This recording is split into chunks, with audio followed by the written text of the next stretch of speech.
Moïse Katumbi à cause de la président Malamuté pour Namboka, on a retrouvé déjà entourage naï. Pour nani ya zampoza Malamuté. Entourage naï bien poli bazalé par Francis Kalombo, pas manka président Kasavo respect, ba Nikolo basala makamwa pour Namboka. Ya Mboka eza pour na kotambola pour na kokamba Mboka be pour na koédiquer bato. Tata la Mboka be pour entourage té. Na éviter rendement il y a Francis Kalombo zela kini au côté il y a sénateur à vie Joseph Kabila pour le ndeko Katumbi kangama na éviter. So tali entourage à monsieur Katumbi zali mingi ba fingi ba to bayiko ba buzo ba belé la télévision tout ça. Mandat pesa ya kosungate salande musala congolais abimana chômage. Réaliser comme une réalisation, nous avons la concrétisation de toutes les promesses faites à la population. Malheureusement, Chilombo est dans la confusion la plus totale. Confusion en ligne. Azo comprendre qu'il est président des faits, bien sûr, mais il est dans la commande, dans mon cas. Azo continue à compromettre. Il est dans le populisme, il est dans la propagande. Bien. Tu dois réparer parce que 18 ans après, ok, mon baki si sous mon toit pour faire ce qu'il faut congolais pendant 5 ans. Et tu le molelo, azo ba sika ko bandela te, et sika ko sukela te. Bon, on comme sous tu le manger avec à pour pas son yesu. Bato ya la. Na répondre à l'égo monga diaspora. Comme les ceux Carly ceux qui m'ouillent, ceux qui Carly ceux qui m'ouillent. Bon, na yoka ki azo beta masolo ya ndeko Katumbi, azo chama kele mingi banda. Papa, bitumba il faut regarder mboka. Ko banda ko tshela soma kele libanda te po te bine bino mozalaka. Papi tamba zala pe ka lokola yo. O pasteur makolo se ko tambola se makolo ko gumbama. Azala pe ka lokola yo. Ozio mususu nani bino ba diaspora zala ndenge wana. Mais ba diaspora baba congolais. Te, ngana bité ka za congolais te.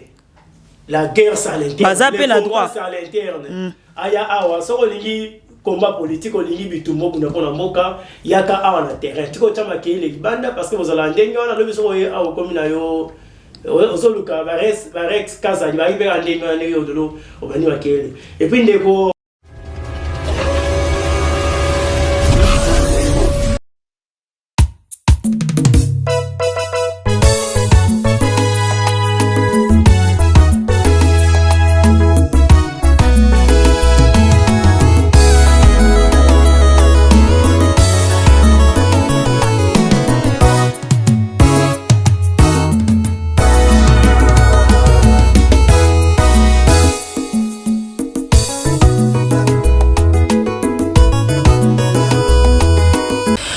Bonjour à tous mes très chers fidèles de Goshen cette télévision. Nous sommes très contents aujourd'hui de vous recevoir encore dans votre émission Carnet de recherche. Une émission qui reçoit pour vous chaque semaine au moins une invitée. Sur ce plateau, je suis avec Monsieur Ernest Mouilou, cadre communicateur de l'ECD. Avec lui, nous allons parler sur la situation politique de notre pays. Avant tout, quand il s'est invité, na biso to kosenga na régie à balancer les biso les mamoko, c'est parti. Merci na régie pour na élément ba balancer les biso bandeko balandeka randi na lobaki na plateau a watoza na cadre communicateur ya ECD monsieur Ernest Mouilou to beta mama solo ya makambo politique ezoleka na mboka. Bonjour monsieur. Bonjour madame. Tout ce pays mingi ko yamba yo vraiment na émission lelo. Également parce que nous avons libino. En tout cas monsieur Ernest toyi poto solo la makambo zoleka na mboka puis to bandana no na lamuka ndenge ni sango la muka kuna. Très bien. Donc se porte très bien, très bien. La leader à la muka, le président Martin Fayulu, le président Eli que j'ai salué en passant. Les coordonnateurs Adolphe Mouzit, on a peu de Congolais parce que peu de Congolais sont assis à la muka. Bien sûr. Oui. Mais tout confirmé. Kasi toyo ki pe ke mwana mboka Martin Fayulu Madidi akenda ikokuta na président Kabila na kuzu bino pe bomoni ke peuple eza na sima na bino po bino nde ba peuple solo mais bokomi kobeta pe biloko ya libanda. Président Martin Fayulu akenda nani? Akenda ki kokuta na Kabila. Azaya accompagner nani? Bino nde koyibisa biso po bato bazolanda bino ba vérité. Na landi balobi ete azalaki accompagner na coordonnateur à la Mouka. Mais l'ébission, madame, j'ai dit on a banda 16h, 17h, 21h, même sous la coordonnateur à la Mouka. Tu as sur la parce qu'il y a un président Martin Fayulu, il paraît. Na minuit. Qui vous parle, tout ça, le président, le coordonnateur Adolphe Mouzit, tiba 21h à côté à quelle là parce qu'on coûte les seuls politiciens congolais au Aebi connaît rapport à Kingakati c'est le président. Oui que mai pe ninga na pamba te tango bokenda ya kobata mabatu bamona kabino ata na molili bana pétrole baleka po bamona ka bon premier ça pour premier année président Martin Fayulu la Kingakati te pas trop kendete mais na Aebi na ngambo ya IDPS ils ont 3 secrétaires nationaux ça la très bien secrétaire national chargé à mensonge secrétaire national chargé à tribalisme na secrétaire national chargé à victimisation. Donc ce sont les 3 domaines où on a eu des personnes experts, tangi na classe. Tant on mususu pe il y a école Bousselier on ko landi lokuta tribalisme na komité sara ba sali biso kaka. Tant on mususu bokomi ko banga po boyebi ki peuple congolais azana confiance na bino mingi.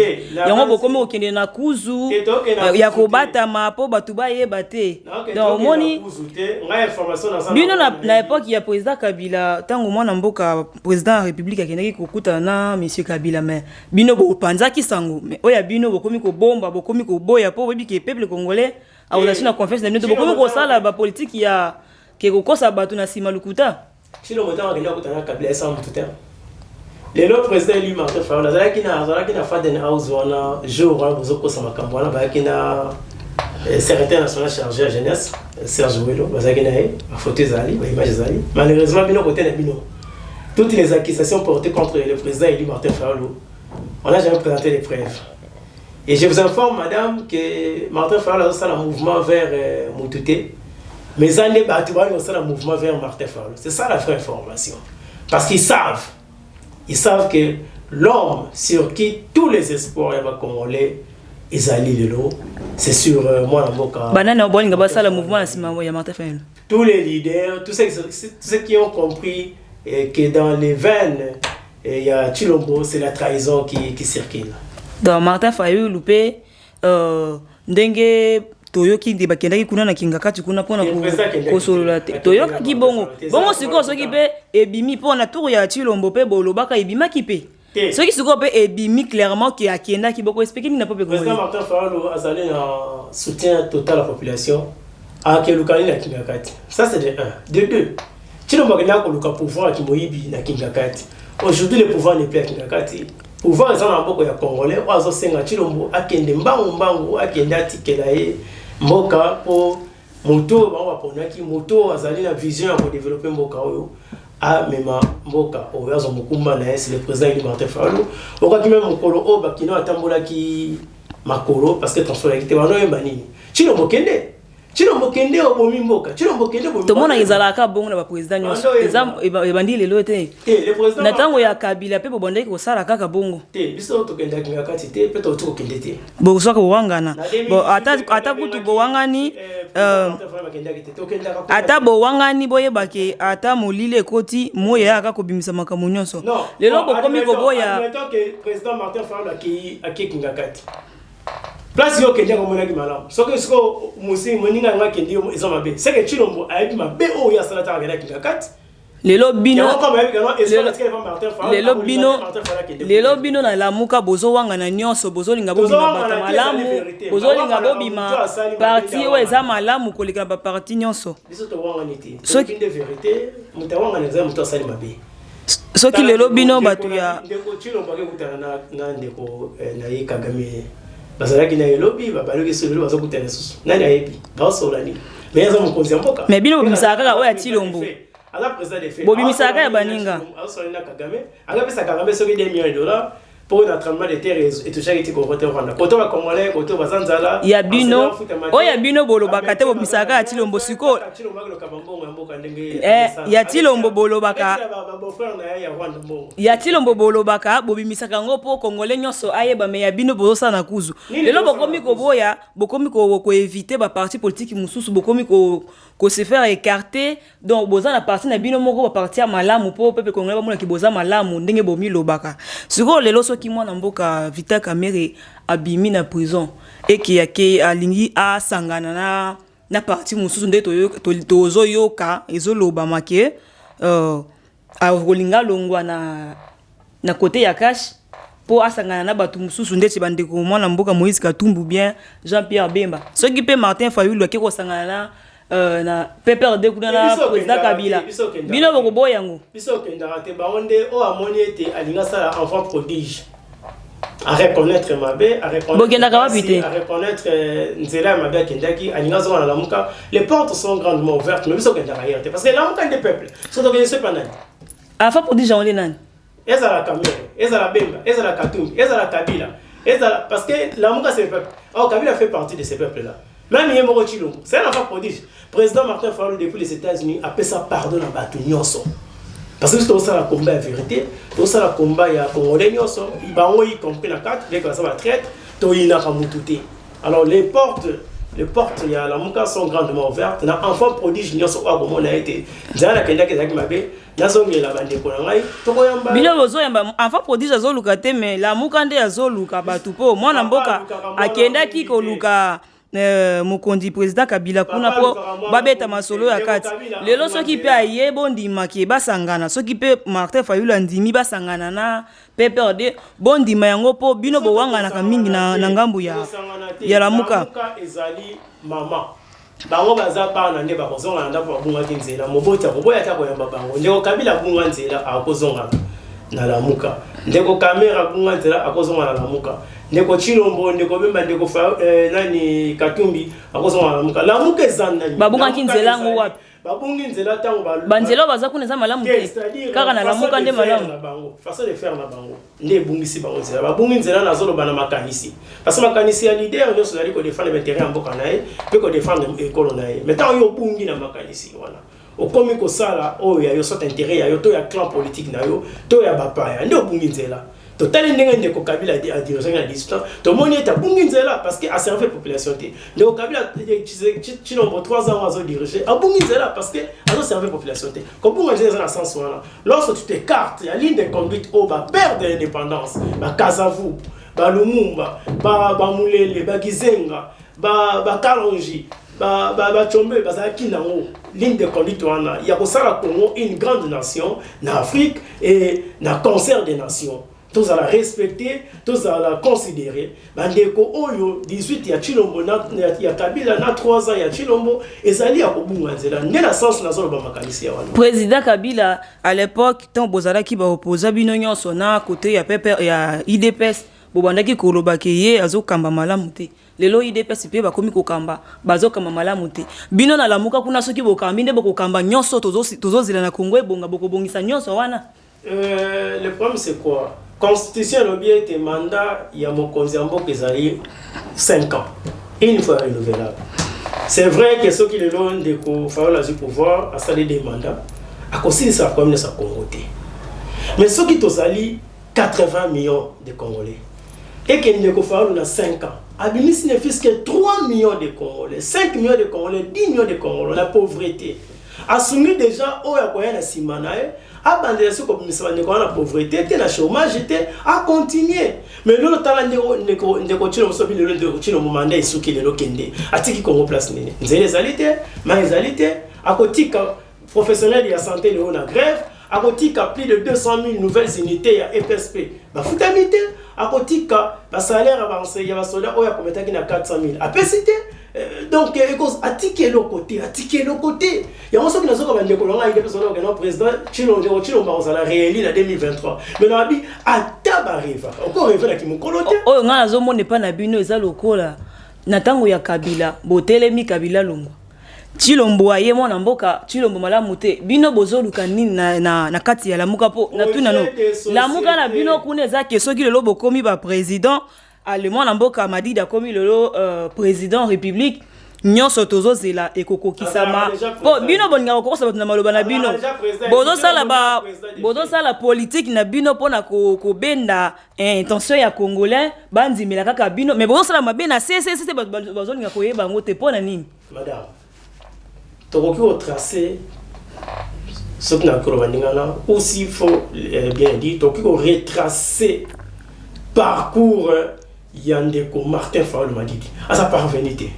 Ba président nyonso o ya ba parti politique ba mwana mboka Bemba, Katumbi, papa Mukonzi mboka Félix, bango nyonso wana soki bazui bokonzi lelo bakokamba malamu te kaka Fayulu mutako kamba malamu. Le président Martin Fayulu a une histoire politique aibi social ya congolais bandana seti likolo ndenge ezali ya kobeba ndeko Tshilombo a parvenu ndeko Tshilombo bénéficier ya biloko mibale kombo ya Tshisekedi oyo tata na ya lita na parti UDPS. Il y a même le slogan le peuple d'abord et c'est là qu'il y a Etienne Tshisekedi wa Mulumba. Bataille UDPS na ignorance bazana on a 38 ans ensemble c'était batanga di classe c'était ba yedi makambu te ba yelo côté bakanisi ke biloko oyo ndeko Etienne Tshisekedi wa Mulumba papa wana na ko défendre comme oyo mwana ye ya politique biologique akosana nango le ça à côté succession et ça quand la santé et le la émission que mwana monaka les vrais dauphins biologiques, l'incarnation. Il tient ce que le monde a valeur. C'est bien Martin Fayulu. Bino bokobanda koboya kaka boyepo. Bokobanda koboya soki lelo mwana mboka Moïse Katumbi akomi pe mokonzi ya mboka to tuna lelo soki na lobi soki lelo mokonzi mwana mboka mokonzi mboka Moïse Katumbi akomi lelo pe président bokolo bazo tambwisa mabe soki pe mwana mboka Bemba Gombo akomi président bokolo bazo tambwisa mabe tokozela kaka mwana mboka Martin Fayulu po akamba mboka oyo tokomisa ngo lokola poto ekiti na Kinshasa po peuple congolais to bino bozondimisa batu bongo maman na base ete Moïse Katumbi akoza la président malamu te pona mboka ona kotela déjà entourage na ye pona ni aza président malamu te na entourage na ye ben poli bazale pa Francis Kalombo ba makaba président Kasavo respect ba Nikolo basala makambo wana pona mboka yango mboka eza pona kotambola pona kokamba mboka be pona koéduquer batu tata la mboka be pona entourage te na ebité rendement il y a Francis Kalombo zela kini au côté il y a sénateur à vie Joseph Kabila pour le ndeko Katumbi kangama na ebité so tali entourage à monsieur Katumbi zali mingi ba fingi ba to bayiko ba buzo ba belé la télévision tout ça tous les gens a besoin ya président moko azala rassembleur on moni ndeko Tshilombo na kifutere na yino sazali nango so akina qualité kaka moko rassembleur donc ana qualité de na ebisi était même pembe na ndeko Tshilombo zali de n'importe quoi donc pembe ne peut pas impoli baza lokola pa ndeko ndeti nani yo ebi za impoli kuna mais oyebi soki SCG ya parti azole kana ba média aloba sénateur à vie ndeko Kabila akena Dubai soki azongi abobenga ngangulu mutana za malonga wana za impoli bato ya lamuka bokomi kotia biso mbilinga minga tokota no na makambo lobi rédaction na biso ya ndeko Fayulu azoku tapota zo ngabozela bokomona 80% ba karamu na quoi bino bolinga ko impressionner peuple congolais mais to yebi ke boko sala eloko moko te to lobby rédaction ya Goshen télévision to kitaki na point de presse ya SID oyo bosala ki spectacle lobby ezala ki spectacle donc o bolinga ki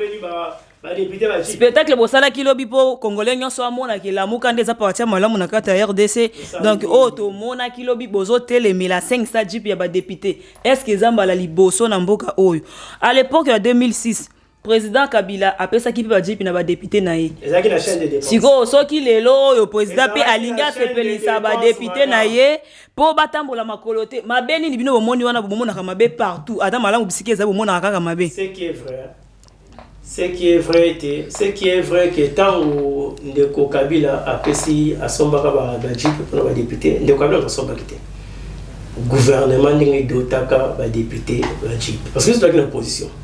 Ce qui te trouve qui malaise aux années à l'époque, quand on va te dénoncer en paix. Madame. Mais moi, Namboka Martin Fayulu paye à qui député à l'époque, il n'y a pas de Jeep. Oui, tu as vu qu'il y a qui la chaîne de dépenses. Il y a qui budgétisé. Mais il y a quand même Jeep. Il y a qui budgétisé parce qu'on met les députés 500 Jeep. N'a début à mandature. Mais oh yo, transhumance et salami. Il y a aussi une majorité dans le Parlement lors des élections. Ndeko Kabila a une majorité.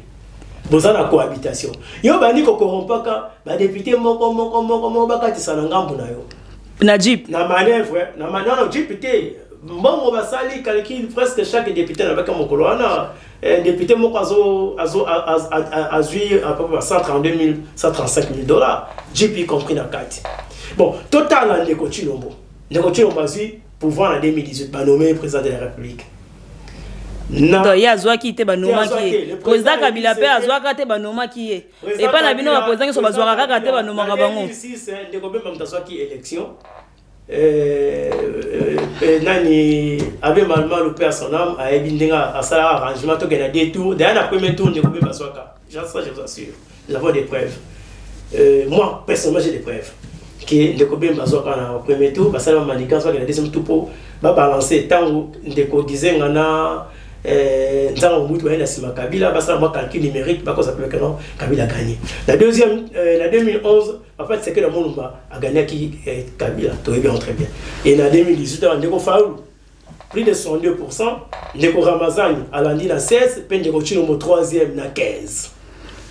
Par respect des principes fallait que tout ndeko Kabila opé Satan ndeko Ramazani a gagné 2e mais 3e était place ndeto bini ridicule aux yeux du monde entier. Ceux qui paient Ramazani azwaki ceux qui Ramazani azwaki bolinga qui peut bon dimater na 2018 ans ndeko Kabila ndeko Chilombo ba nommé chef de l'état kende tout dans la cour constitution la cour constitutionnelle ni liste ya biloko ndeko Chilombo a tikaki auti na famille nini tata na e tanga zokufa tikela ki combien pour le 2 ans après le pouvoir a consommé la 500 jeep le salaire na ça combien c'est là même ozoka que non buzo ezala mboka oyo ndeko Chilombo fato yeba so ozoka combien pendant bino owanga na bisto yo osala 2 millions et quelques par mois parce que ozoka salaire na yo 30% on dit bafutaka sénateur à vie $670,000.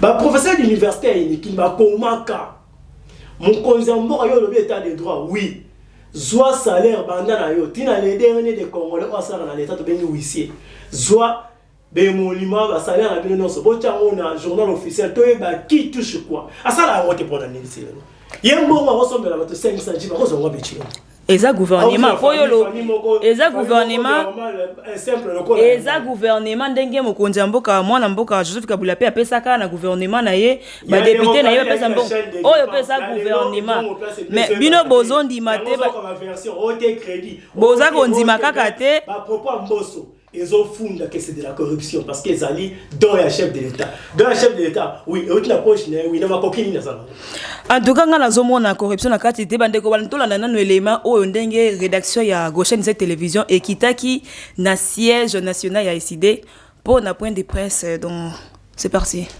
Et vous nous voyez ici, je suis au milieu des députés ICD qui ont été élus sous la belle dynamique de l'opposition à l'époque et aujourd'hui dynamique pour la vérité des urnes. Vous avez à ma gauche l'honorable Adosse Ndombassi, député élu, cadre de l'ECD. Il est le secrétaire exécutif de l'ECD dans le district de la Funa, qui est en même temps sa circonscription électorale. Je demande à l'honorable Adosse Ndombassi de se tenir debout pour que la presse le voie. Voilà, merci beaucoup. Après lui, nous avons le secrétaire exécutif de l'ECD pour les comptes de la province du Nord Kivu, l'honorable Jean-Baptiste Kassekwa. Il est élu député national dans la circonscription de Goma. Je lui demande aussi de se tenir debout pour que vous le voyez. Merci honorable. À ma droite, nous avons l'honorable Charlotte Massiala qui dirige notre parti en qualité de secrétaire exécutif provincial à la Lukunga, aussi sa circonscription électorale. Madame Charlotte, honorable, vous pouvez vous tenir debout. Merci beaucoup. Voilà, il y a un député SID qui est en déplacement dans sa circonscription. Il s'agit de l'honorable Bosco Mambo. Il est secrétaire exécutif de notre parti pour les comptes de la province du Kwilu. et il est élu député national dans la circonscription de Bagata. Donc il est en déplacement au moment où nous tenons cette conférence. Il se trouve à Wamba, dans la cité de Fatundu, territoire de Bagata, sa circonscription électorale. Gouvernance. Ce scandale ne pouvait pas nous laisser indifférents. Et nous avons trouvé qu'il était temps pour nous de clarifier la situation et de donner notre position en se démarquant officiellement. Nous nous démarquons officiellement de ce scandale financier, de cette corruption à ciel ouvert. Et nous avons organisé cette conférence de presse pour que les députés nationaux, membres de l'ECID, puissent donner officiellement à la presse, à la nation congolaise, au monde entier, notre position. Et donner la leçon à tout celui qui veut entendre ce que nous devrions faire si le braquage électoral n'avait pas eu lieu. Voilà, messieurs, madame de la presse, l'économie ou le contexte dans lequel on se retrouve ici. Lutte et l'ECID. Primo, invitons formellement le procureur près la Cour de cassation à initier rapidement une enquête sur ces possibles infractions de corruption, d'enrichissement sans cause et de détournement des deniers publics. Secondo, invitons aussi les directeurs de la Banque centrale du Congo d'expliquer à l'opinion publique nationale sous quelle ligne budgétaire les sommes destinées à l'achat de ces 500 jeeps auraient été retirées du trésor public.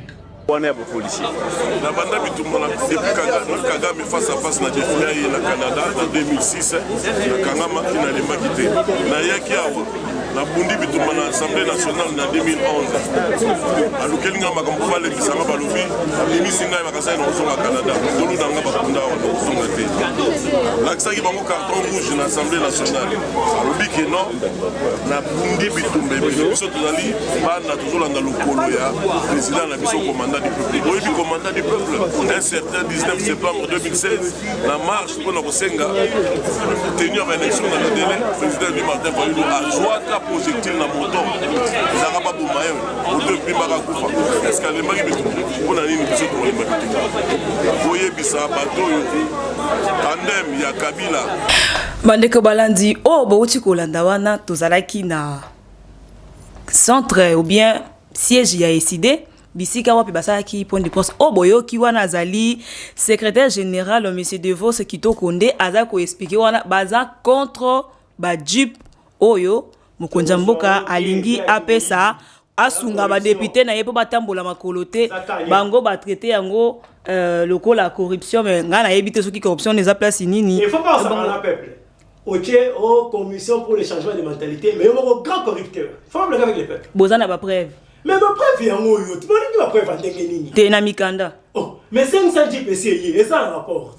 Bino bozo ndima ba preuve na bino poto yoki kuna. Na bino na kati ya union sacrée. Député o ya za moi jeep na kona na moi via bien aboyi na ye.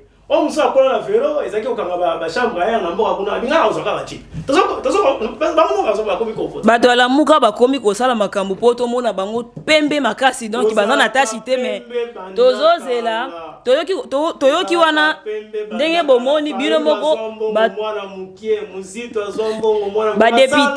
député na 56 ans boye chômeur abani mamoko musala comme président basala moté ba député na bino tomoni ndenge balobi kuna ba jure que ba signa ki te pona kozwa jeep donc biso tozo zela preuve wana soki lelo ke preuve wana bimi ke a signa ki soki lelo signature ba député apota la soa député élu soki azwaki ndenge balobi ke bakolongwa pe boleka pe te pona ko changer maloba neti élu a décidé à dos nombas on les a deuxième type à boya parce que tant ba benga ba ke nesi na union sacrée ba ya pena jeep na ndako koluka to pesa o jeep kilométrage 00 aboya ce qui est l'honorable Ados Ndomba c'est aboyi jeep et la kisi nini kulutu na ngai Ados Ndomba ça so boy ça deuxième jeep mokonja mboka pesu eloko kwa sungo o alongolela yo mwa charge ya makolo yo boy wana za kilolendo to mona ke kuna na lamuka bosa ba lolendo pena bino aucun député qui souffre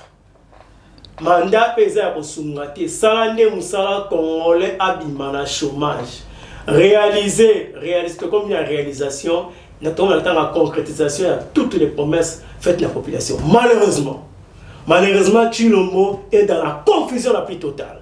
Confusion à nini? Azo comprendre qu'il est président des faits, bien sûr, mais il est dans la commande dans Moka, Azo continue à compromettre. Il est dans le populisme, il est dans la propagande. Bino bato la muka na moni ki beaucoup mi ko compliqué kaka po ba misusu balobaki awa Tshilombo azali président ya IDPS misu bazon di maza président donc bon di maza président mais bosala ka biso président des faits zali nini tout ça la démocratie aucune élection au poli mais les instances ont essayé publier peut confirmer résultat et ça li corruption et ça li volonté populaire ba bimisi muto azuté aux président des faits il y a un biso to ben Martin Fayulu le président élu Tshisekedi Tshilombo Tshisekedi président des faits Kabila sénateur à vie et la crise au ya Congo il faut que ces trois personnes se mettent autour d'une table nini le président élu a gagné qui m'a pour l'ami Azarawana et le élection qui m'a gagné c'est il y a un résultat ça va un résultat mon qui me un résultat ce qui peut moi na mboka ce qui peut moi na mboka Ramazani peut abima ki bonne ba kiza peut ka tricherie ce qui peut mutu abima ki et pas na bino pona bosembo za la kaka Martin Fayulu nde muta ko bima na bosembo ko kaka yemo ko mutaza congolais na kati ya mboka non c'est simple mais Martin Fayulu m'a dit congolais yokaki ayoka qui projet de société na ye ayoka qui mécanisme na ye plus de 58 ans après qu'on souffrir qu'on perdre le mumba qu'on perdre le musée nzambala la kate o azokufa mususu azokola musungiaye peuple congolais l'histoire jugera sévèrement bato abaki bino 5 ans souffrance na koboya moto bino opona qui en a mes conscience souffrance na nini oui pour que nous votions Martin Fayulu Madidi à diriger Mboka. Souffrance na nini. Et ça et c'est à ce niveau là que Ndeko Kabila il faut Luka réparer. Tu dois réparer parce que 18 ans après OK mon baki si sous mon toit pour faire ce Congolais pendant 5 ans. Et tu le molelo azo ba sika ko bandela te et sika osukela te. Boka mo ko musu tu le maji avia ke pour pas sonner sous. Bato ya la muka nazo comprendre bino ke soki président musu abimi après sima ya président Tshilombo bokolo bapeka Tshilombo mutache po bino bondi makate. Azo récupérer pouvoir. Soki siko mwana mboka musika tumba beti bino bokolo bani. Akobeta nani? Akobeta nani? Po bino kuna la muka bozolo bakaka mingi soki siko ba beti bino bokolo bani. Akobeta nani? Mutakanga makana katanga ate kwata kwa komate. Kasabanda ko bongisa promesse na ye. Bongisa promesse na ye, le président national et le président régional. Papa, bino bato la muka bozo compliqué biso. Bolobaki ke président Félix Hakimi apometa ki bana ya Goma kuna na kiva ko kende kuna akokende te akima ki bolobaki yango bopandisa ngo meto moni ki kuna bo changer malwa te. Bon na liboye. Nazo le kana mwana na nzela. Bien mwana akende classe ali boso mwana na nzela sima mbwala ndi mwana. Papa et moi. Zela lukanzete, zela so lukana libanga koto, zela lukanzete, timbwa sui mwana. Wani la kisi ni. Après nga tata, zela tena sili sabakanisi na ngai. Après nga tata, akeka komona ni mwana hôpital, bon munga ngesengi ni. Ote, il faut kisi. Wana sa tata. Il fallait qu'il paie. Donc, soki soki nga na comprendre olingaki président Félix akende kozika pe kuna ndenge moto ndenge tu ezika ki kuna madame nazoleka na et salama déjà pas président ni na mokili mais il faut kufa pona école non bongo Idriss Déby kufa pona école na été musa kufa pona école tala serment chef de l'état est-ce que Félix a respecté on elo ni zangi et là qui mon konza moka il faut se sacrifier tina dernière goutte ya sang na ye. Ozo ça les a sacrifiés c'était. Il se sert. Et pas ya Kabila zalaki kaka bongo. Il se sert donc bien dans approche na ye. Ngana kolinga. Mwana wana yebisa ki est vérité. Abi tango to aki na posa na yo. Landa tango to aki na posa na yo. Tango bazo gazer biso, ba bete biso, bazo biso ba cross ya arme, belève. Au monde na kité. Ndeko Chilombo Lokuta na sonye la takiye na mbala moko alobi nini yo je n'étais pas informé na bete makambo ne koleka pa na bino. Mais bano ya ebisa ki posa na manipuler. Ezaki bana nini? Ya Butembo, ya Kalemi, ya Kolwezi ika bana ya Beni wana. Oaki tata mwana zongiso na nzela ke tata ozalaki wapi? Papa déjà kokisi promesse na ye ke uvanda na promesse na ye en retard. Soki papa zalaki na attente yo mutu musupe ko kipate. Bona mokonza mboka il faut azwa makambo ba ministre bazali ba député baza il fallait kaka ye moko alongwa awa kende kuna. Maman, on ne gère pas la nation avec négligence, avec légèreté. N'était tu le besoin mboka. Olandi makamu ya Niragon Olandi kuna na Lubero. Olandi bana basi 170 filles engrossées, âge varié entre 13 ans et 17 ans. Où est l'État? Où est l'autorité de l'État?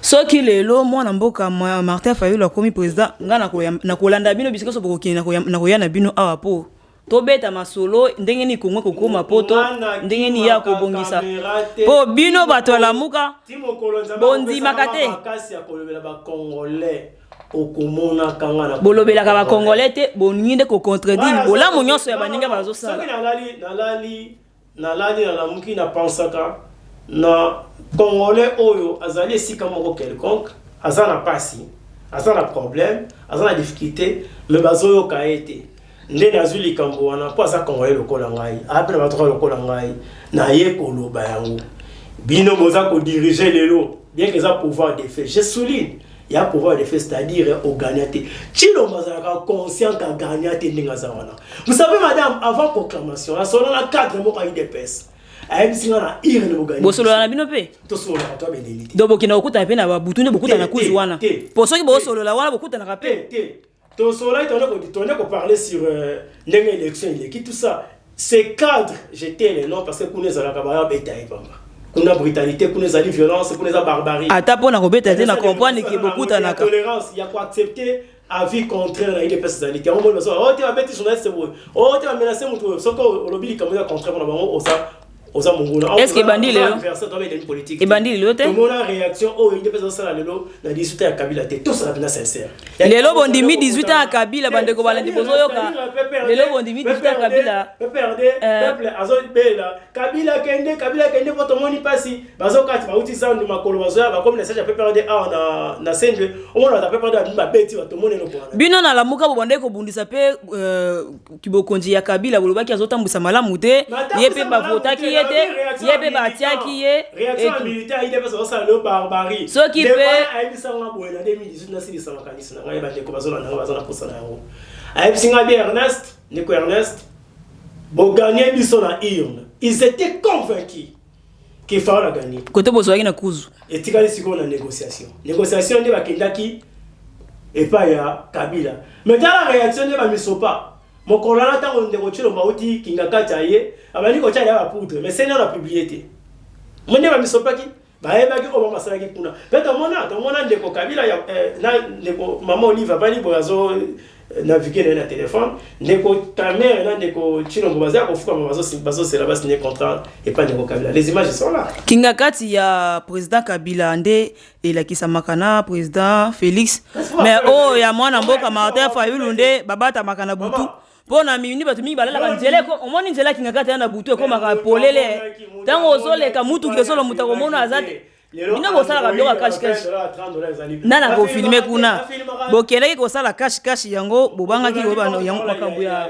porte-parole de Kabila a démentir en malokuta bazo za Kongo ya kika mingi karuga ko sele makambu politique ya lamuka bokomi ko sala tebi ke ezali nani chaîne moko ya wewani ya bataliba efasa versa kana lokuta politique ya lamuka bokomi ko sala spectacle na Congo en tout cas bande ko balento komi ko koma na suka ya émission na biso mais totikela mama ka moki potolo bapo ngongeza tozoki masima ya ngonga ndeko Ernest tokoki ko expliquer biso nanu makambo nyonso o bokoki kozana ngo besoin pour expliquer na peuple congolais na ngambo ya lamuka kuna assurance oyo kozate ke bolobi lelo bo changer te o pena bokoki ko expliquer biso ke bana mboka bomoni makambo boy lelo natiki lono ta olobango na séance tenante ne la temi awa po ezali liboso ya tandomike bon moi ta ezala venate na ko expliquer au projet de société ya SID où la Mougue doit soutenir,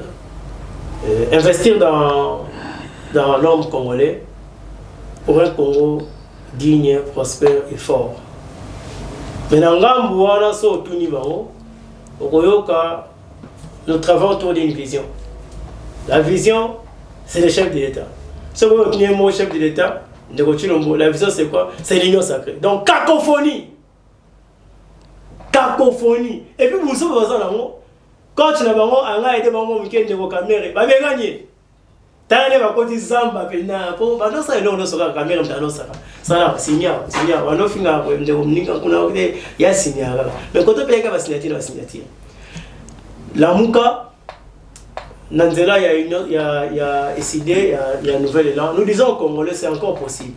C'est encore possible parce que, bah, Botola qui beaucoup aussi, mais Botola qui vient Martin Faoulouté. De la 2023, je suis le sénateur à vie. De Kofarou a au pouvoir. Et Torola qui Sabino. Une année après, vous comparez une année à Chilombo Boleka. Une année à Faoulou. 2 ans, vous comparez les 2 ans. 3 ans, vous comparez les 3 ans. 5 ans, vous voyez ça à Faoulou.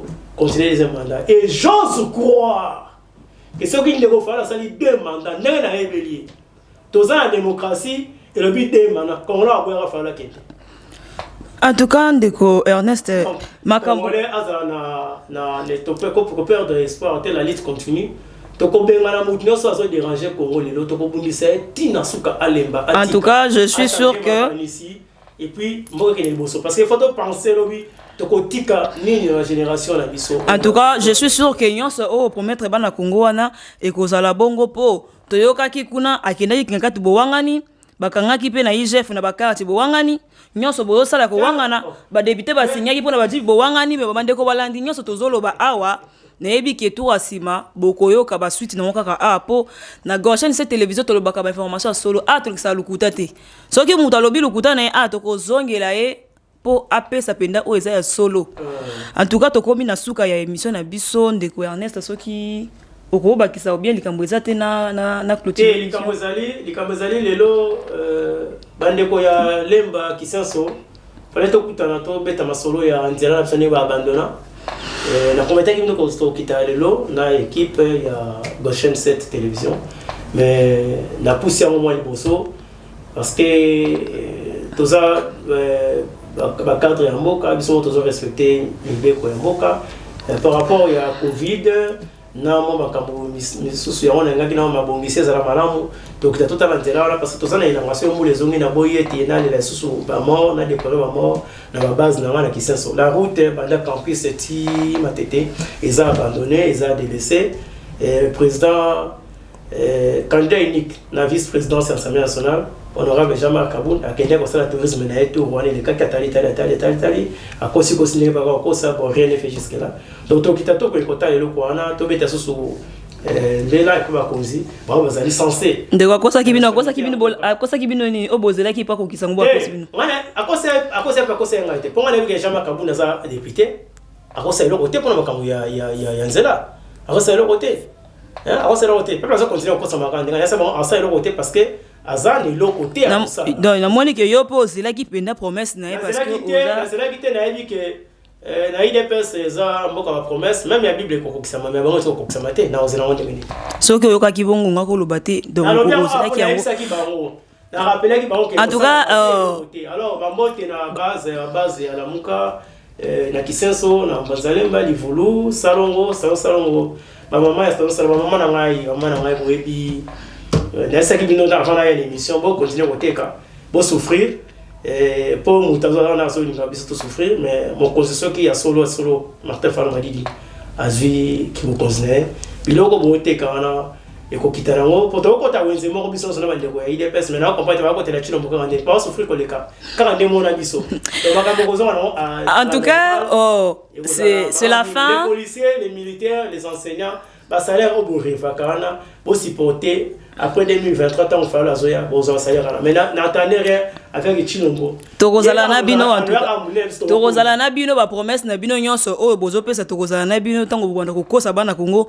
Bana mboka to comme na suka émission na biso to pesa merci na équipe technique ya Goshen Télévision et puis tozo pesa merci na monsieur Carlimbouilou le PDG de l'entreprise. Merci na ba journaliste nyonso pe ba technicien nyonso ya Goshen Télévision. Pour na lelo nous sommes à la fin. To comme on a souka émission de biso donc to soukisi bien monsieur Ernest point na émission la liboye na ninga na répondre à ndeko moko diaspora comme on est Carly ce qui mbwilo ce Carly ce mbwilo bon ayoka ki azo beta masolo ya ndeko Katumbi azo chama kele mingi banda papa bitumba il faut roya mboka ko banda ko tshela soma kele libanda te ko te bine bino zalaka papi tamba zalaka pe ka lokola yo o pasteur makolo se ko tambola se makolo ko gumba ma azala pe ka lokola yo ozio mususu nani bino ba diaspora zala ndenge wana mais ba diaspora baba congolais te ngana bite ka ba congolais te la guerre ça l'interne bazape la droit ça l'interne aya awa soko lingi combat politique olingi bitumbo kuna pona mboka yaka awa na terrain tiko chama kele libanda parce que vous allez ndenge wana lobi soko awa komina yo ozoluka barex kaza ba ibe ndenge wana yo dolo obani wakele et puis ndeko pona champion ozo beta masolo na Moïse Katumbi mais congolais c'est la titre congolais c'est la titre Katumbi a congolais président boya ki lo wana te ya boya lo te la loi est impersonnelle mais tu veux que dans cas d'espèce Katumbi n'est pas congolais lo wana boko konti bango te ko kabola Congo le Congo restera indivisible maman et kotika la bongo soki loi congolais ba voter en voter Karine Mbwilu soko lingi bitumba yaka na terrain tiko chama kele libanda tiko chama kele libanda tika longa na bisbo jaba na ça on a ba salité ni baba na kelwa donc dire les alliés tino mona quand même ça dit masala martin fallait ko sympathie fallait ça grand kolekana Katumbi nozo côté là kana donc ko lo batro te ponga na yi ensemble la république très bien nga ozo mona Ernest o nazalaka siple à maître Dorothée Madi maître Dorothée Madi est très bien donc entourage à Katumbi wana obeta masolo te na bibino très bien vous ne valez rien presque on a dit donc koloba trop te yakani na terrain to se mesurer ba force sur terrain to yeba ko toucha ka fa lutter a mninga na hote a na niveau na hote a même donc Katumbi ozo kumisa na a kota kachuma devant Martin Fayulu na ninga mkitana nyoso. C'est la fin de cette émission, mesdames et messieurs. Restez branchés et abonnez-vous massivement dans votre chaîne Goshen 7 Télévision. Quant à moi, Charlène Igala, je vous dis à la prochaine. Au revoir.